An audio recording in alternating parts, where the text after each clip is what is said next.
Sevgili dostlar, merhaba, herkese hayırlı günler diliyorum. Rabbim inşallah feyizli, bereketli, güzel yolculuklar hepimiz için dua eylesin. Dünya hayatının sonu ölüm, ölümün sonunda yeni bir doğum, yeniden bir doğuş ve ardından sonsuz bir hayat insanlığı bekliyor. İnsanlığı derken bütün varlık alemini de içine alır. Yaradan nasıl bunları hikmetle yarattıysa devamını da, tamamını da o şekilde mutlaka planlamıştır. Her şey bir plan üzerine var oluyor bu alemde eksiksiz. Bizim hesabımızla, bizim aklımızla idrak edemeyeceğimiz ve nasıl oldu acaba diye bir türlü hazmedemeyeceğimiz kadar muhteşem bir sistem. Varlığın hakikati, varlık alemindeki bu muhteşem dizilim ve insan aklının sonsuzluğu, hatta derinliği, zevki, hikmeti muhteşem. Konuşulmayacak kadar gizemli. Sonbahar kışa kendini eviriyor, artık yapraklar güneşin açmasıyla düşelim mi düşmeyelim mi diye bakarken tabii gelen sert rüzgar yaprakları dalında bırakmıyor. Zaten yaprak ağaçtan ayrılmak için sonbaharı bahane edermiş. Biz de cennete gitmek için sıra sıra ölümü bahane ediyoruz ya da ölüm bizi bahane ederek huzura alıyor. Sınırlı süreli bir dünyada yaşıyoruz. Sonsuz alemi, sonsuz hayatı ve cennetlerdeki makamı elde etmek, orayı yüzü hak olarak, Hakk'ın huzuruna yüzü ak olarak gidebilmek için ne kadar güzellik yaparsak, ne kadar iyilik yaparsak yapalım, Hakk'ın bize ikramı, ihsanı, inamı varsa, o lütfederse yollar başka türlü açılır. Nasıl devletin yaptığı her türlü hizmet millet adına, hele bir şahsa yapıldığında hiç kimsenin verebileceğiyle ölçülemeyecekse, örnek veriyorum, Yaradan'ın insanlara vereceği bütün nimetler hiçbir şekilde, dünyevi hiçbir şeyle ölçülemez. Güzel sözler yazılmıştır tarih boyunca bugüne kadar yaşam ve ölüm hakkında. Ölüm kötü bir şey değil eğer hazırsak. İmtihan kötü bir şey değil eğer hazırsak.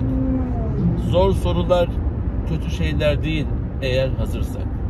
Ama hiç çalışmayıp, hiç okumayıp, hiç gayret etmeyip, hiç usul, yöntem, adab, husus, umur görmeden hayatta tutunmaya çalışmak, bu da çok eksik bir şey olur.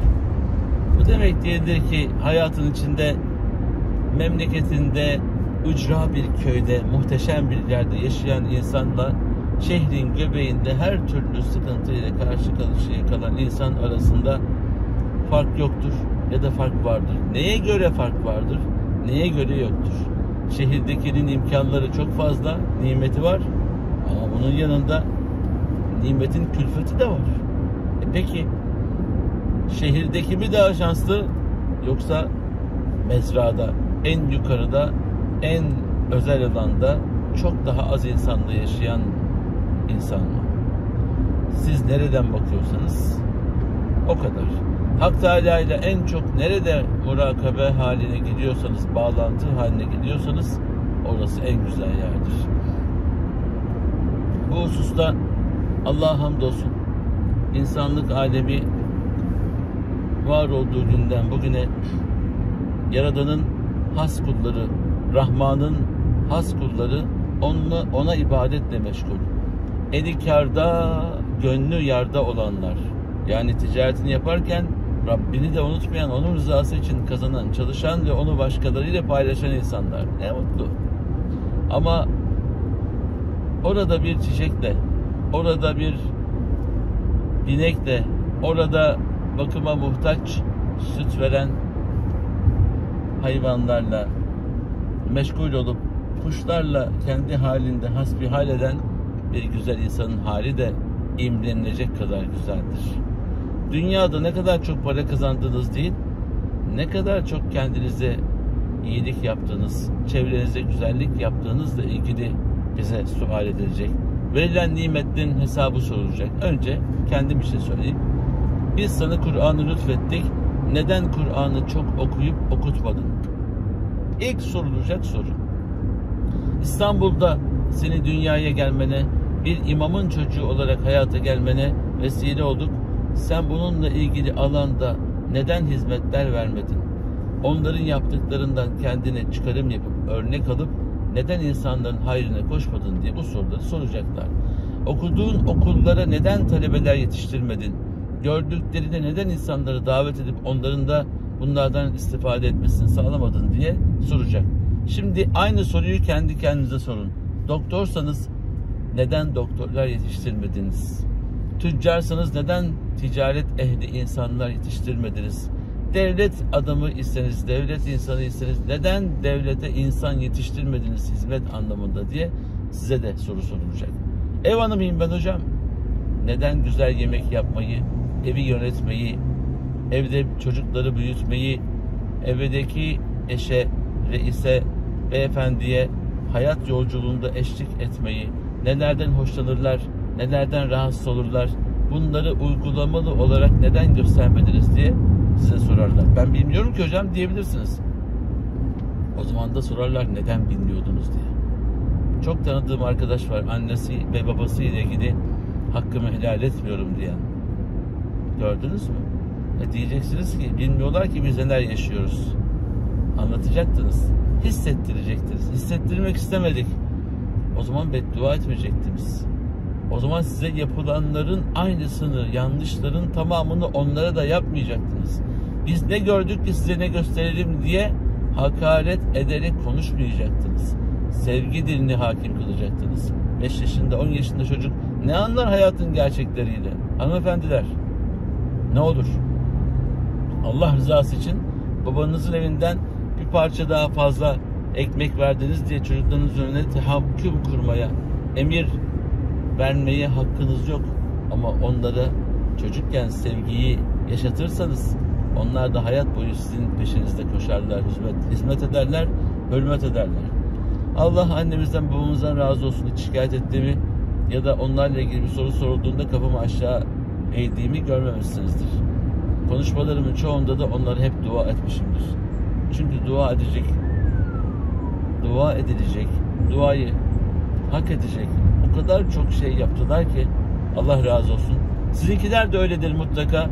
Anlayamadığınız, kavrayamadığınız noktalar olmuştur. Zaman zaman haksızlık yapıyorlar gibi algılarımız olmuş olsa da zaman ilerledikçe onların ne kadar haklı olduğunu hayatımız içerisinde görmüş olduk. Başkasının evinde kalmama hususundaki hassasiyetleri erkek çocuğu olduğumuz halde ne kadar haklı olduklarını zaman ilerleyince görmüş olduk. Hakaret eden, küfür eden, boş konuşan, yanlış konuşan, dedikodu yapan insanlara oturmaya, ziyarete, misafirliğe gitmemelerinin ne demek olduğunu yıllar geçince daha iyi anladık. Çünkü leke bulaşmasın istediler. Çünkü kötü hallerle karşılaşıp o hallerin üzerimizde tesiri olsun istemediler. Parayı değil, insanlığı ön plana aldılar. Şimdi ağaçtaki yaprağın ayrılmak için sonbaharı bahane etmesini hani size söyledik ya, bunu hayatın her alanına koyun. Çocuğunuz sizden nefret ederse artık buraya kadar der, çeker gider. Eşiniz sizin artık bir saniyenize dahi tahammül edemiyorsa, siz onun başında bir bekçi gibi durup onun açıklarını yakalayıp not alıp onları suratına, arkasına laf olarak yapıştırıp gerekirse ailesinin suratına onun açıklarını söyleyip gerekirse mahkemelerde aleyhine konuşup insanlık önüne çıkamayacak hale getirirseniz ne beklersiniz ondan? Hafiye misiniz? Hafiye miyiz? Size söylerken kendimize de söyleyelim. Kimiz biz ya? Efendim o da bana böyle yaptı. Ne yaparsa yapsın. Siz size yakışanı yapın. Öyle bir ayrılın ki her gün sizi hatırlasın. Keşke böyle olmasaydı desin. Benim arkadaşlarım bilir. Bir yanlış yaparlar, iki yanlış yaparlar. Üçüncüsüne müsaade etmem. Hayatlarından sessizce çıkarım. Sessizce. Hiçbir şey söylemem. Hiçbir şey. Söylenecek çok şey vardır. Belki hatalı bizdik. Ama kavga etmek değil. Beni en son sessiz halimle görsünler. Ve en son konuşmayan halimle, en son masum halimizle bizi bilsinler, görsünler, duysunlar. Öyle hatırlasınlar isteriz. Yakışık olan da budur. Güzel olan da budur. Kırmayın, dökmeyin, üzmeyin. Ki dökülmeyin, üzülmeyin, kırılmayın. Bunları yaparsak Rabbim bize daha başka güzellikleri bahşediyor. Yapraklarınız gül olsun, yeşil olsun, gürbüz olsun, dallar sizinle olsun, yapraklar sizinle olsun, gövde hep güçlü olsun. Allah hepimizi inşallah hep var eylesin, kendisine de yar eylesin. Herkesin ve her şeyin sahibi Yüce Rahman'a emanet olun. Allah'a emanet.